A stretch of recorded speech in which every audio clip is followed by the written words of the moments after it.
Hey everyone, I'm TJB Chris. Welcome back to the channel. When I started this channel just over 7 years ago, believe it or not, I came into it with the idea that I was going to be showing Tandy computers in their element, doing somewhat period correct things, somewhat new things, but just running, using, and working with them. Over time, that's kind of evolved to more of a restore, repair, and in-depth channel for hardware and software.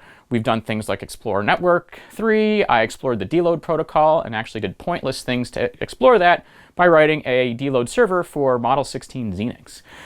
We made OS 9 boot from a tape once. We've done a lot on the channel, and it's all in service of learning or, kind of broadening my horizons. And doing that, I've learned a lot, hardware and software-wise.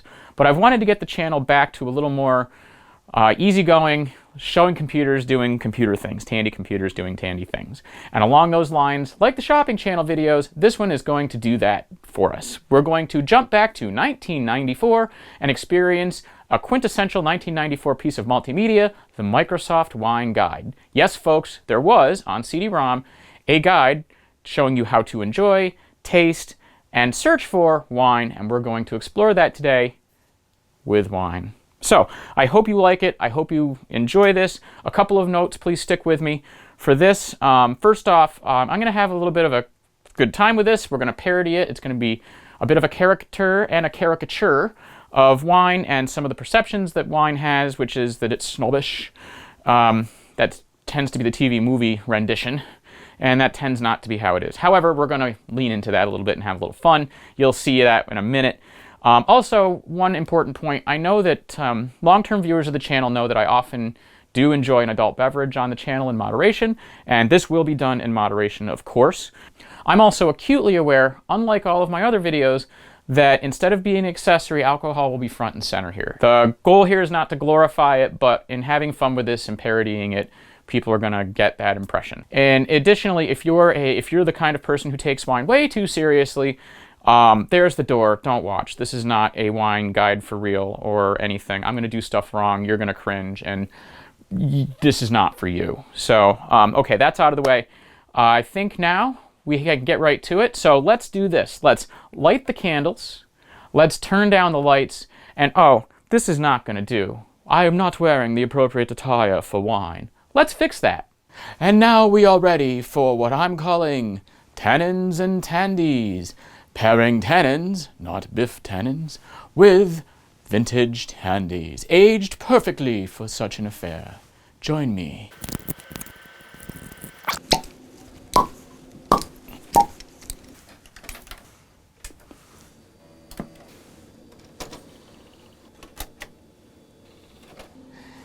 Now that the mood is set, everything is staged, the wine is open.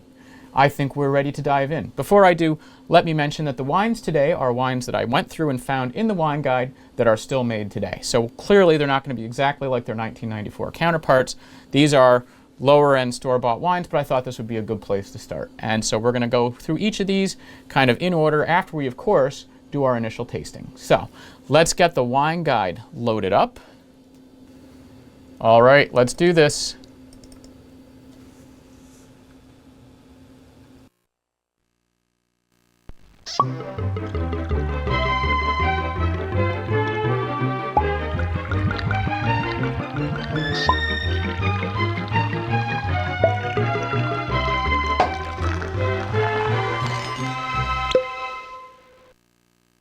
One of the things you'll note about 1990s multimedia is, of course, that full screen, full motion, high quality video wasn't really a thing. It's a weird, small video, partial animation, dithered kind of approach, but dependent on the codec, of course, but you're going to really see that in full swing. So let's let Oz tell us a little bit about what we're about to experience and why there has never been a better time to enjoy wine. Hi, I'm Oz Clarke. Welcome to the Microsoft Wine Guide. I want to show you the glittering showcase of wines the world contains today. And it's a world that's open to all of us. It's no longer necessary to be well-traveled or rich or well-connected to catch a glimpse of the glorious flavors wine is capable of. There's never been a better time to be a wine drinker. There's never been more good wine around to be tried, and it's never been as affordable as it is today. So please, use our guides to expand your experiences and horizons, and your pleasures, in this, the golden age of wine. Well, now that we're ready to experience the golden age of wine, I think it's time we learn how to taste wine. Fortunately for us, Oz is here with step-by-step video guides. Let's take a look. And I think the first thing we really want to do is look at the basics of tasting wine. Now, when we're doing this, I'm going to mute my mic so that this way I don't get the crosstalk through here. You may have heard it on the last one. If so, I'm sorry. But to make sure that we're doing this, I'm going to pour myself a little bit of a selection now so that I can enjoy along and make sure I'm doing this right. I need to hold the glass and do all the stuff just right. Right? Right. Here we are. A small amount of wine. Not too much, just enough to be able to go and do whatever it is he's going to have us do. So, let's let Oz walk us through each of the basics. Port is a strong, sweet wine and is drunk in small measures. The classic port glass has a relatively modest capacity, but that doesn't stop you refilling it each time the decanter comes round. This elegant glass, known in Spain as a copita, is the traditional glass for sherry.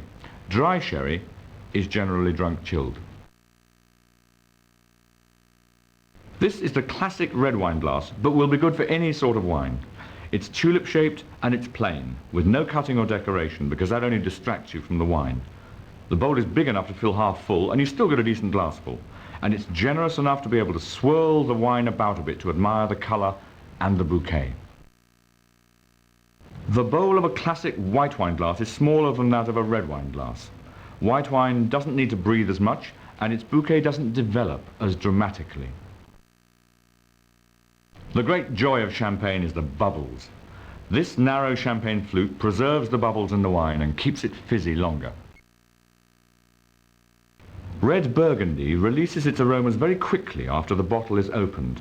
This glass, with its wider bowl and more tapering sides, maximizes the development of the wine's perfume. Red Bordeaux needs time to reveal its full complexities of bouquet and flavor. This large glass, with a fairly wide bowl and tapering sides, allows maximum contact with air to allow the wine to develop. Admittedly, I probably should have started here first to have him tell me what to look for, but now that we've listened to what each of these glasses are, why did we just do that? Having the right kind of wine glass does add to your enjoyment of wine. The kind of glass that flatters, say, champagne may not do much at all for a fine red Bordeaux. Wine does taste better out of the right glasses. It's not my imagination, it really does. But I would hate you ever to feel inhibited about opening a bottle of wine just because you didn't have the right type of glass to hand. I mean, I'll drink vintage champagne out of a tin mug if that's all there is. It may not be correct, but wine is supposed to be fun before it's correct. If you want, you can get by with just two different sorts of wine glass. The classic red, which is fine for all sorts of table wine and port and sherry, and the champagne flute. In fact, if I was starting out learning about wine now, that's what I'd use. Well, now that we know all about our glassware, let's go back to our contents here and back to our tasting. Probably could have used the back button there. And now what else do we have in basics? Anything else good? We have decanting. We have opening the bottle, corks and corkscrews. Oh, and opening sparkling wine. This one is actually very important. Let's start there. Opening sparkling wine isn't actually very difficult, but the one thing you must remember is not to let the cork fly out, because you could actually hurt someone. So what I'm going to do here is I'm going to locate the ring. There's a wire ring in there. I'm going to pull it out like that, and then I'm going to get this gold foil around here, take it off like this. Now from now on I'm going to put my finger over the top there to avoid the actual cork coming out, and undo this wire cage like that, and remove the wire cage, loosen it up like this, and hold the bottle and gradually twist that cork and twist the bottle at an angle which will mean that it's less likely to fizz out, and gradually I can feel the pressure building up against my hand. The cork is slowly easing out, and there it is. So clearly we're not supposed to pop the tops off of wine, and you wouldn't, or of champagne, and you would be surprised how many people give me a look when I don't pop champagne, when I actually it out. I've gotten really good at that. I actually learned that trick before the Wine Guide came along, a show called 3 Sheets on In Demand, rest in peace In Demand, end of 2025. Actually taught me how to do that. We'll do one more of these, and then we're going to get into actually tasting, because I'm not going to show you every piece of little video snippet. You can go download the ISO if you really want to see Oz tell us all the nitty-gritty details. We want to get to drinking some wine, right? Right. But first, let's take a look at pouring. The best way to do this is to tilt the glass like this and then pour the wine down the side of the glass. What happens then is that the bubbles actually stay in the wine rather than spilling all over the place. And you certainly don't want to do this, because what happens if you pour the wine like that is, whoops, here we go. Exactly, it goes all over the table and you lose most of the fizz. And don't use these coupes, these champagne coupes, because what you get then is a brief flaring of bubbles and you're left then with still wine. Good to know. Tall champagne flute, good. Flat glass, bad. All right, let's get to tasting some wine here. This time I am going to go back to the contents for reals. And we're going to go into the tasting, and we're going to go to how to taste wine, because quite frankly, if we're going to do this right, I need to be taught, and I need to be taught to do it the fancy way. So let's go into tasting procedure, and this time I'm going to leave myself unmuted, so hopefully we don't get too much feedback, and we can take a look, and I can react along. The first thing you do when you're tasting wine is to look at it. Now hold the glass by the stem and get something white so that you can look at the colour against a white background. You can see whether the wine's clear or hazy, and you can get some clues as to the character of the wine. Very good. Taking a chance with the keyboard here.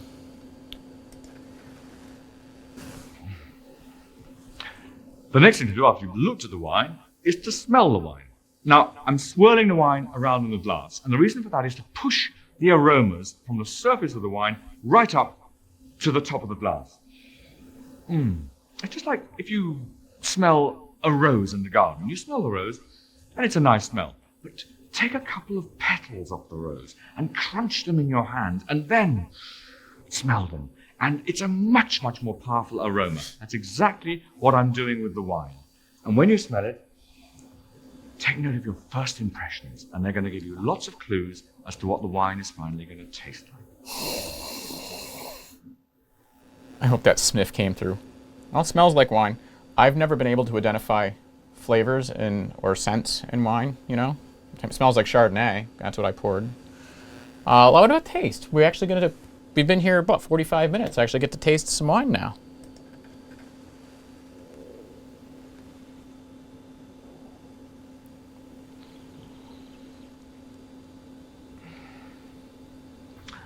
Now I'm ready to taste the wine. What I've just done now is put the wine in my mouth and breathe through it. Oh, I didn't so do the that. air can Guess I have release to have a little more. flavors in the wine. Then I've swallowed it, and then I've breathed out through my nose. And the reason for that is the tongue itself only registers sweetness, sourness, bitterness, and salt. All aromas, flavors, and perfumes are registered and transferred to the brain from the nasal cavity. Now register your first impressions and use words that mean something to you.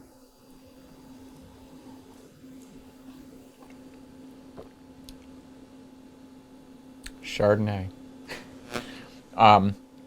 Yeah, tastes like a fruity white. It's a little oak, because I think this is an oaked Chardonnay, but okay. And they literally oak barrels, they put oak chips in there, so lovely. All right, now here comes the part I can't do. I can't assess, but I can make an ass out of myself in assessing. So let's do that. I've looked at the wine, I've smelt the wine, I've tasted the wine. Now I'm going to take a moment to consider all the elements and the flavors together. Are they all in balance? Is the combination pleasing? Depending on the context, this may also be the time to write down some of my impressions. This is the way I'm going to build up my personal vocabulary of tasting descriptions for future reference. Personal vocabulary. Well, it's not motor oil. Fruity, I guess. Actually, considering that, I mean, this is a 1.75 liter bottle of Robert Mondavi Chardonnay that I think cost me $12. And by the way, this isn't sponsored. Like I said, there's no sponsors here. I just picked the ones that were in the wine guide, so I can say whatever I want. But yeah, oak. I couldn't tell you if someone tells me, oh, I taste apple in there, then I'm impressionable. I'll say, oh yeah, I could taste apple in there, but there's no part of my brain that can separate those. And in actually talking to some of the folks that run the wineries around us, there are other folks, vintners, that say they have the same thing. They rely on others to kind of give them a wine connoisseur's description of the flavor profile of the wine. Well, now that we've done that, we've assessed it, we've tasted it, we've smelled it, let's go back. And let's take a look at the appearance of wine. I'm curious to see what Oz has to say here. And for this one, I'll mute myself. The appearance of the wine can give me important clues as to the character of the wine.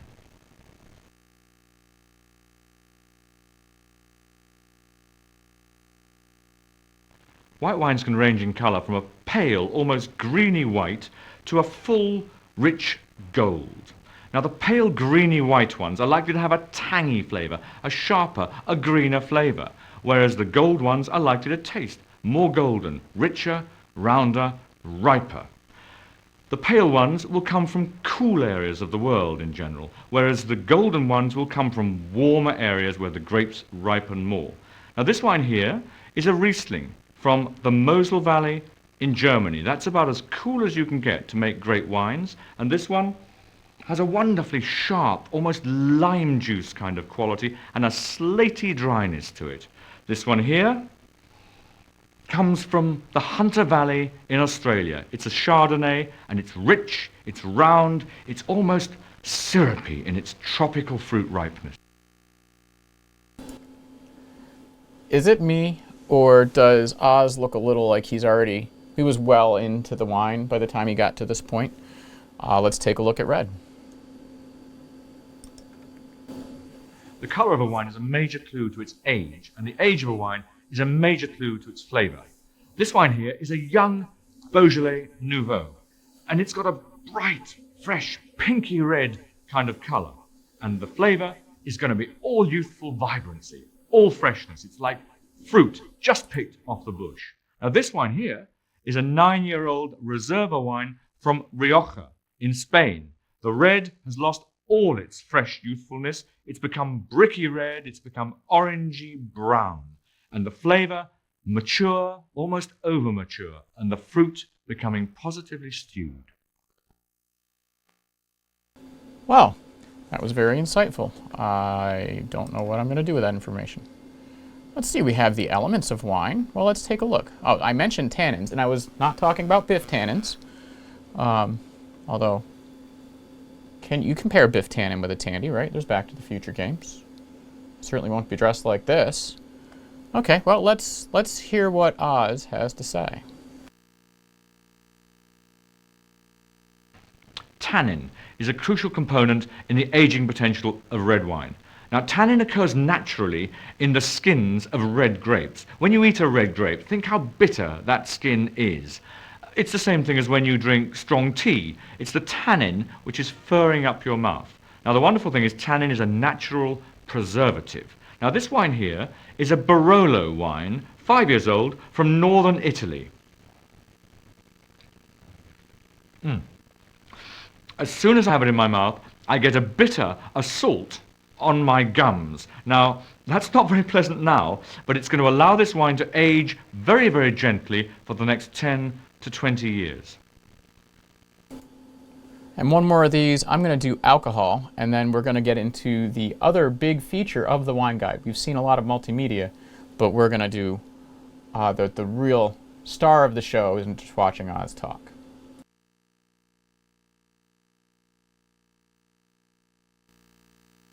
Wine doesn't exist without alcohol. The sugar in the grape juice is converted by yeast into alcohol, and at the same time, the flavour of the grape juice is completely transformed. Now, in a cool area, the sun may only produce enough sugar to give a wine of, say, 7%. In a hotter area, the wine may naturally reach 14%. Now, these wines are neither better nor worse, but the difference in alcoholic degree dramatically changes the wine's character. So that's the multimedia aspect of it, and there's a lot of other stuff in here. He talks, flavor, fruit, etc., and talks about, faults in wine, finding fault, Because if there's one thing that we're good at in wine culture, it's finding fault. Nothing is, like Fraser and Niles Crane, nothing makes a night like something to complain about. No, seriously, the wine can run through a bunch of issues, oxidation, become sulfurized, cork issues, vinegar, etc. In fact, let's let him talk about that. Unfortunately, some wines do have faults. There are 4 common faults. Well, okay. Yeah, let's go back and actually take a look at the wine guide, because I want to find myself a wine. And this is where the pizzazz of motion and audio goes away, and the, hey, look, we're going to book report our way to wine comes into view. And actually, this is kind of a neat selector. I used this to select the wines that we have with us today in our fancy pants computer room. And what I'm going to do here is I'm going to go by grape variety. I'm going to pick a Chardonnay. That is not like a Chardonnay. This is a Chardonnay, or as I guess Arthur Fonzarelli might call it, Chardonnay, and I'm not good at that. Let's do Chardonnay. And let's say, I don't care about the region, I'm just going to search. Okay, and you can see we have here a number of wines, and I'm actually going to go seek out my Mondavi wine that I have here. There we are, Robert Mondavi Chardonnay. Oh look, we have no stars, but I mean, whatever. So, remembering the, see it, there's not much left. Oh yes, yes, yeah, I see it, it's in there. Put my pinky up, I see it, it's in there. I can smell it. Oh, I forgot to swirl. Taking a chance on that keyboard. I can smell it, smells like wine. I can sip it. Tasting notes. Okay, style, it's rich, oaky, dry white. Oh yeah, I called the oak. Now, interestingly enough, like me, they couldn't discern any particular flavors, no particular fruits to call out. Sometimes someone will go, I taste pear, I smell lavender. I get this at wine tastings when we do them at local wineries. And I'm like, where are you pulling that from? The place you're pulling that from doesn't smell like lavender, let me tell you. But either way, it does say, best years give a medium to full-bodied style with richly fruity flavor. Flavor. Ooh. You folks from Canada and Australia and the UK and the rest of the world where they spell apparently correctly will be very happy with that. You round, buttery with fair balance. Well, let's see. Buttery. Then well, let's see. Can I get buttery? Let's try that.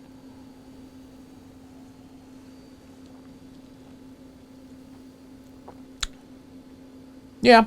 Okay. I'm susceptible to the buttery flavor. You can convince me. Okay. Well, before we move on, I'm told that the best thing I can do here is cleanse my palate and the glass. So I'm not going to dump it back into the thing, but I am going to just put a little water in here. I'm going to, away from the computer, swirl it around a little bit just so I can get some of this out of here. And we're going to drink the water. Nom, nom, nom. Okay. So that is the Robert Mondavi, and we'll just take a look here. So now, there you are, Robert Mondavi.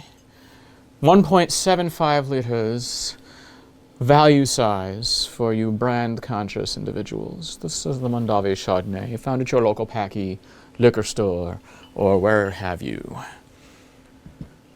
So, keeping it in with the white tradition of wines here first, we're going to start out light and we're going to move our way to dark. We're going to go back to search and research. We're going to research. But this time, we're going to choose an entirely different kind of grape. I'm going to choose a Sauvignon Blanc. And I'm going to say OK. And I'm going to change this to Woodbridge. And I'm going to imagine... Actually, you know what? I'm going to take off the... I'll leave the text. I'm going to take off the star rating now that I can do it by text. Just because it'll be more of a fun surprise.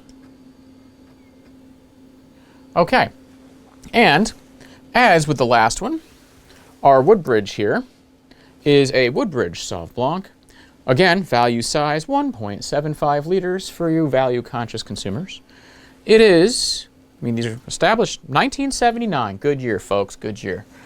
And we have here aromatic, grassy, dry white. I love the smell of mowing the lawn, but I don't know that I need to taste it, but we'll see. Tasting notes: crisp, lean, herbaceous. There's a word, herbaceous. And citrus notes and some refinement. Drink with 2 years age. Okay, that's a strange statement. So let's pour ourselves a little of the Woodbridge. I'll put this in frame where you can see me pouring it.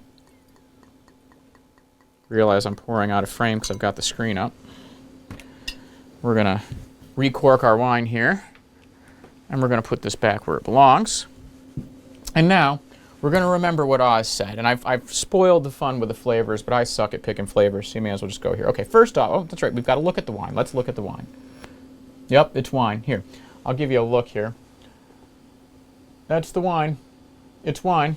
It's not too greenish, a little greenish. It's not...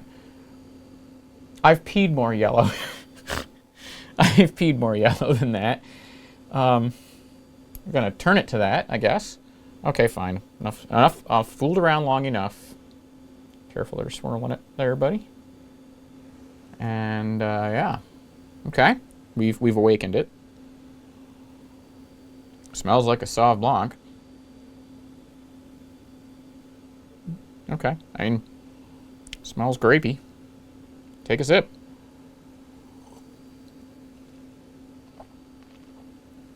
All I'm doing is moving it around in my mouth, folks. I don't know what the hell I'm doing. If I look on the other end of this camera and you're watching your screen going, this guy knows more than he says he does, I'm just good at BSing. I came up with that script in the last video about this machine, believe me. All right, so back to the flavor notes here. Aromatic. Well, it has an aroma. Grassy. Grassy. Let's make sure. And then, by the way, apparently they tell me. I'm going to do this away from my keyboard. Yeah, I'll do it here. Oh, you can see it. Okay. I'm told if you have trouble swirling, you can set it on something like this, and you can do that. I learned that at a winery right here in my home state. I found that. Okay, let's try this again.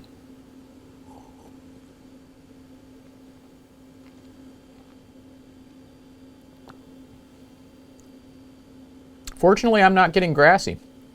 And I'm not thinking like, you know, grass like grass, gas, or ass. I'm thinking, you know, like lawn mowing grass. Yeah, I'm just not having it.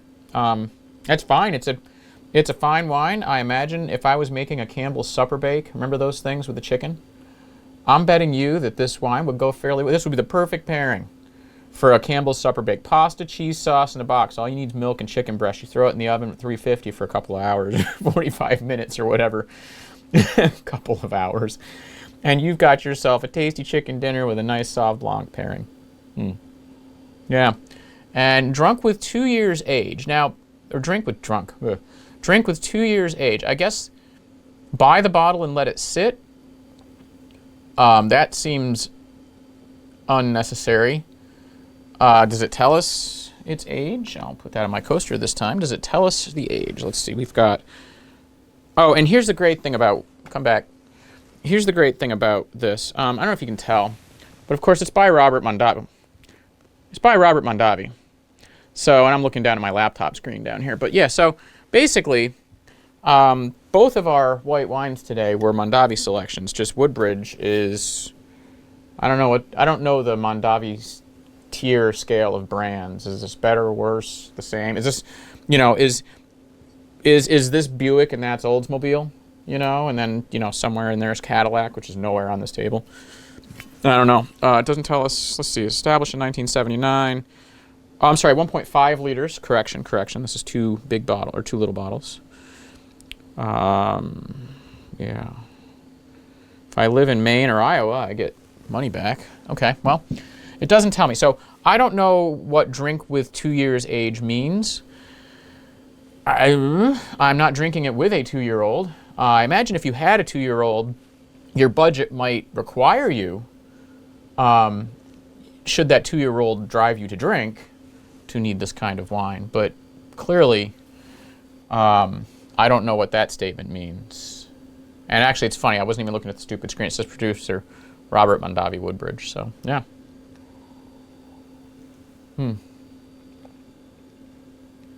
I don't want to chug it, you know. But, and let's see, and of course when I'm in here, I think I can take some notes.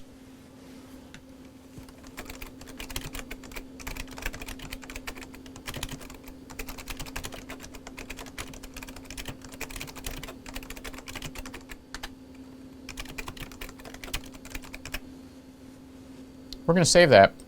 There we go. Oh, and look, I get a little note icon, so now I can come back later and review my notes. Doesn't taste like grass, folks. You heard it here first. Doesn't taste like grass of either kind. So, yeah, okay. So let's finish this up. Let's cleanse our glass and our palate, and we'll move on to the red selections. Okay, well now that we've moved on and finished with the whites, I'll get that last water out. We're going to move on to the reds. And we have two. I don't know what the order that I should do them in is. I guess I'm going to start with the Cab. So let us go back to define our search. Oh, actually, can I add this to my custom list? Yes, let's add that to my custom list. So now you can see I have a list of wines that I can keep track of here so that if I ever want to come back to any of these gems I'm tasting, I can do that. Okay, let's see here. Let's go back and define some criteria.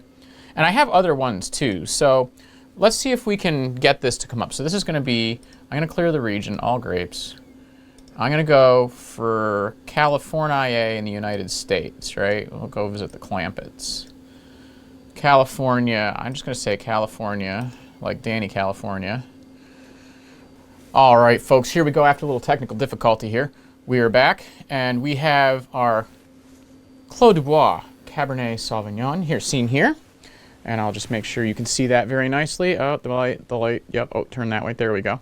And you can see we have a very nice Clos du Bois. Now, does this also say Mondavi on there someplace? No, it does not. I can tell you, oh, no, they're their own little thing. Okay, something that Robert Mondavi doesn't own. Wow, holy hell. Who knew?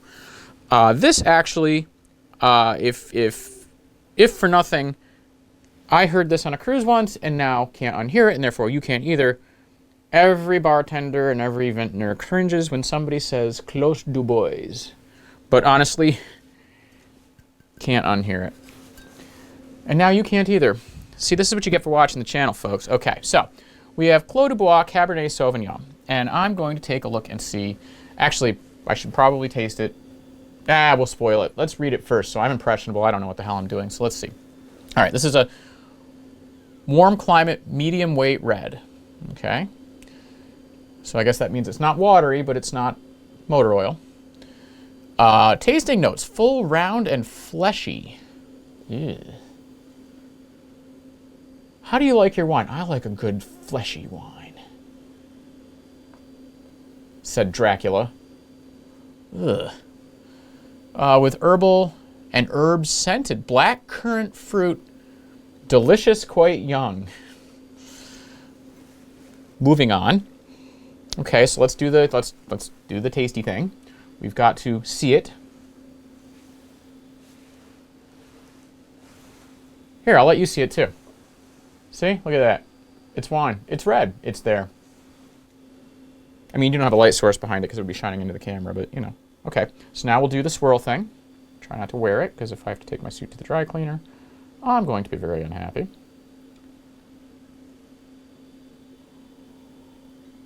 Smells like red wine.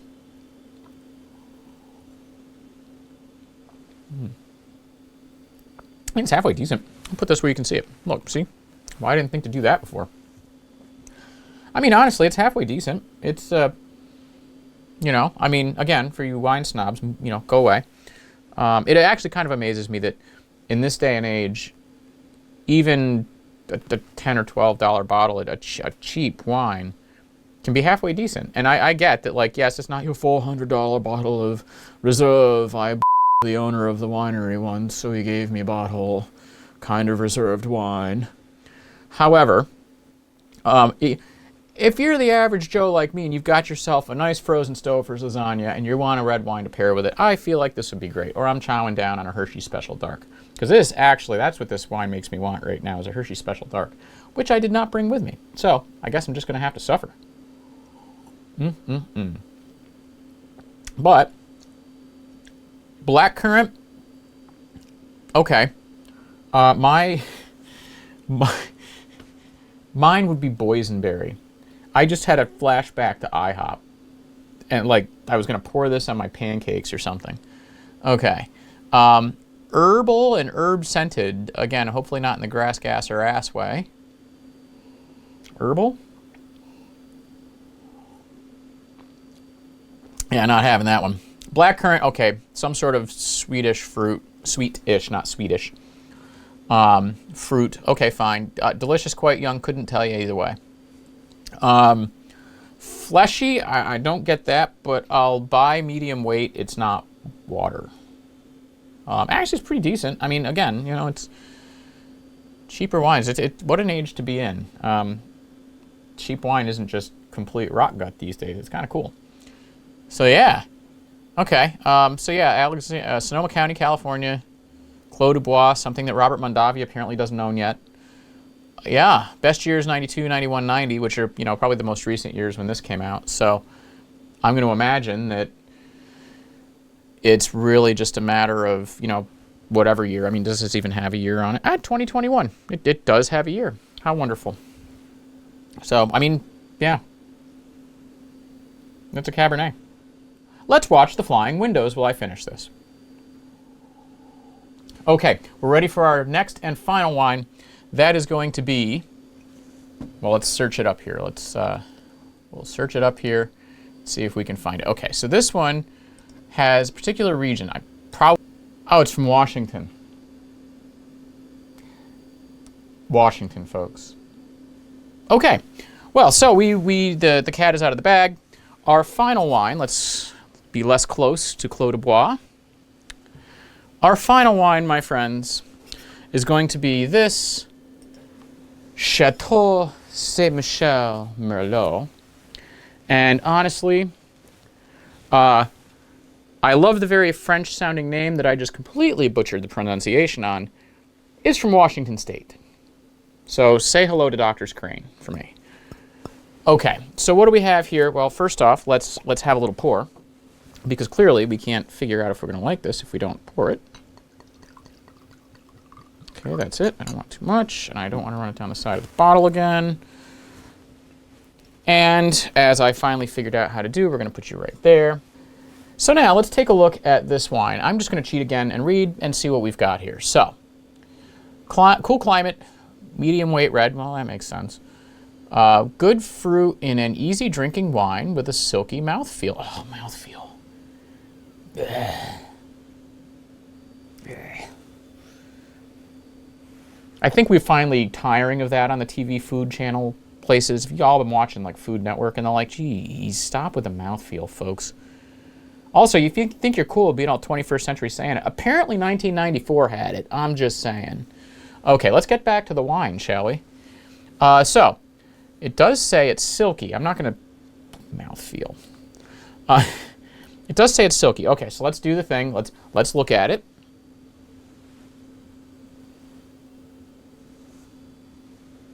It's wine. Let's let you look at it. Yeah. Yep, it's a wine. It's red. Okay, I sniffed it, but I didn't swirl it. Hold, let's fix that. Let's just do this without wearing it. There we are. Excellent. Now I'm going to take a sniff.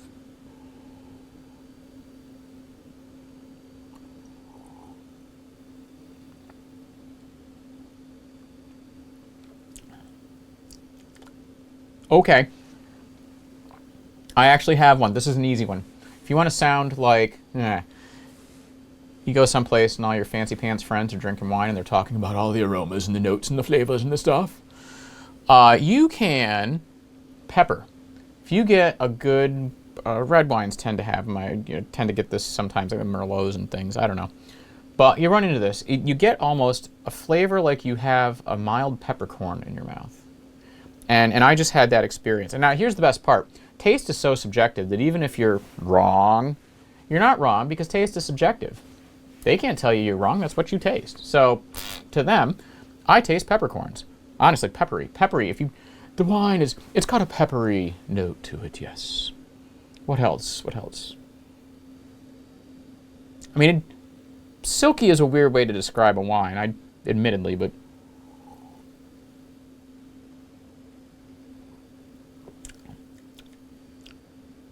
I guess it could be. This wine, though, yeah, if I'm having a steak-'em, you know, this would pair really well with Flying Windows and steak-'ems. All right, now that I'm done laughing at myself, steak-'ems was funny. I don't know the hell I came up with that, because I'm not, you're not, I mean, yeah, I guess if you got yourself a nice ribeye or something, this would go just fine with it, you know, but steak-'ems. I haven't had a steak-'em and like sheet meat in I don't know how long, but I feel like if I do, I'm still laughing and tearing at laughing at myself. I imagine that it would be tasty. I don't have any steak-'ems in the house, sadly, so we're just gonna have to not do that. But yeah, so I mean, as a wine goes, as the notes go, so I'm gonna add that to my tasting notes here. Let's add some notes. Should go well with steak-'ems. I tasted. Ooh, let's be fancy.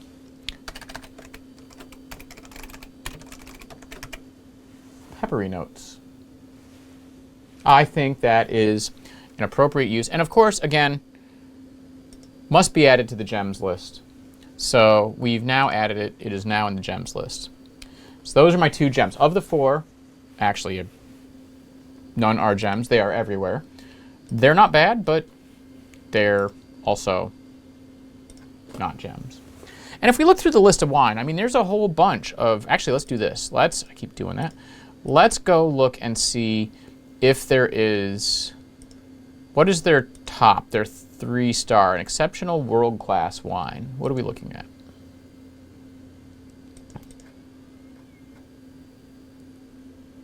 And this is the thing. I wonder, I mean, some of these probably still exist. Obviously, this is where the years are going to be more important. When you're talking about lower-end wine, I mean, yeah, it's probably different than it was in 1989 or 1991, but at the same time, you're not going to be running into the process changes more, and it's more, I don't want to say handcrafted, but it's not so industrialized. So,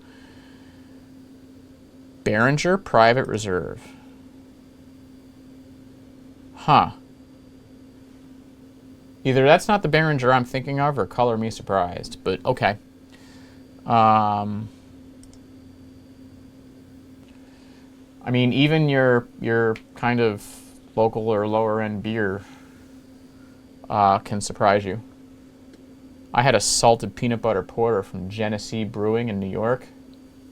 Oh, Genesee is a lot of jokes if you're from up in that area, but I'll tell you what, that salted peanut butter porter was a tasty treat right there. I wonder if that still exists. Camus. Oh.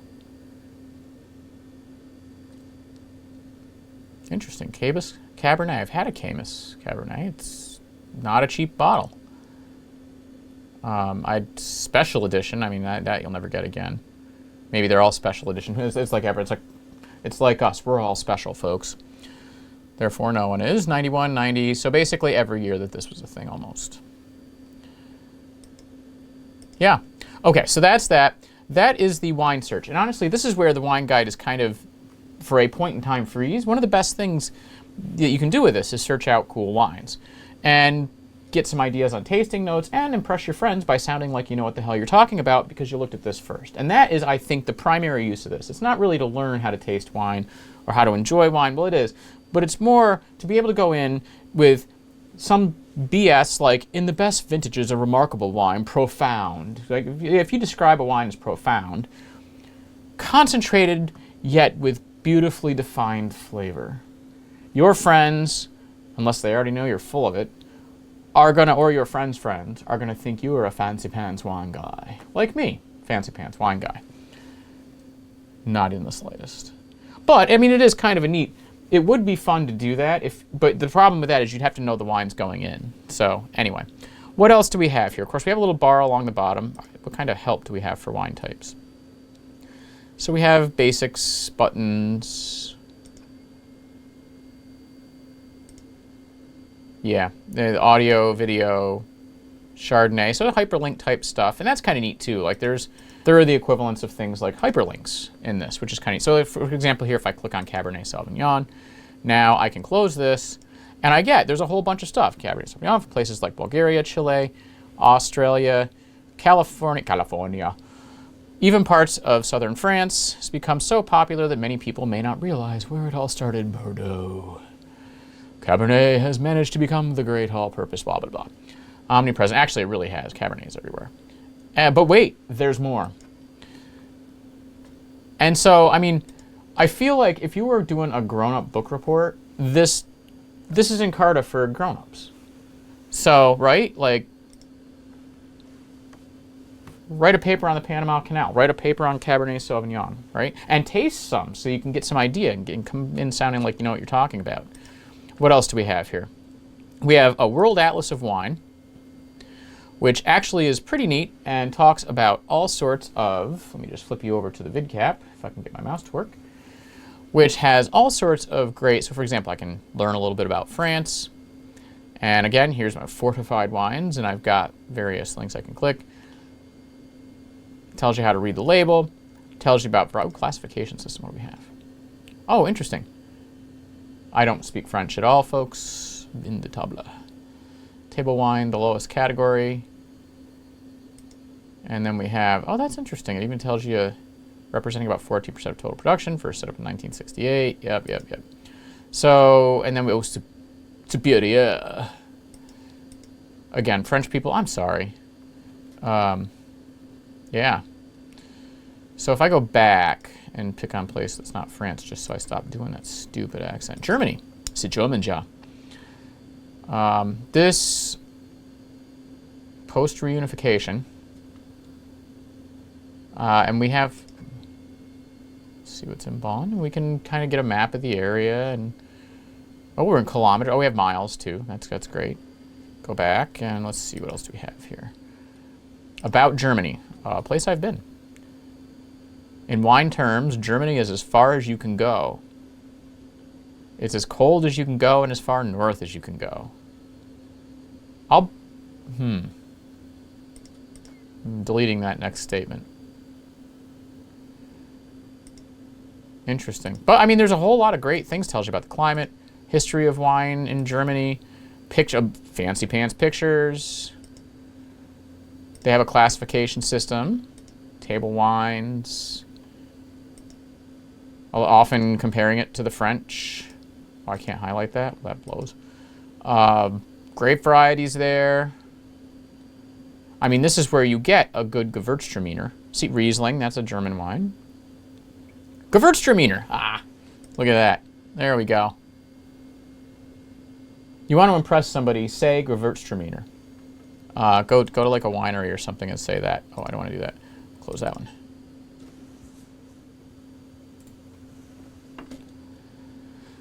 So yeah, that's the essence of the Microsoft Wine Guide. I didn't really intend to go through this entire thing and just walk through the entire program. That would be boring AF. However, it's kind of fun to walk through the Microsoft Wine Guide and take a look. We have an encyclopedia of wine because, unlike the Encyclopedia Britannica, this one's actually fun. Rust, old phone, and not the programming language, folks. Oh, Winetown. So I probably pronounced it wrong. Actually, let's find out. Rust. Okay, I did pronounce it wrong. Sorry. When you don't know what it is going into it, you're going to say it wrong. And there's selected wines from there. Rust. And there's one. Very good. Well, folks, what do you think about my first pairing of tannins and tandys? What a wonderful, delightful pairing. We learned so much. We learned to see, to swirl very carefully around the computer, smell, sip, and enjoy. Well, seriously, that was a whole load of fun, and I hope you enjoyed this as much as I enjoyed making it. Admittedly, I've watched a little bit of the footage back before I filmed this outro and got laughing at myself because, yeah, I don't know how much of this that I actually shot will make it in. Maybe some of this will make some good blooper reel material because I don't know that you need to see all of it. But it was a fun way, I think, to explore Tandy computers with a rather unique program from the 1990s and not one that you see a lot of. So you don't see a lot of programs like the Wine Guide or anything like that. And I thought it was a great demonstration of 90s multimedia, a great use of the Tandy Multimedia PC Model 20, and honestly, a great opportunity to drink cheap wine, which all have been accomplished. So join me next time when I'll be doing something that isn't drinking on camera the entire time. I'm TJB Chris. Thank you so much for watching, and please let me know if you enjoyed this.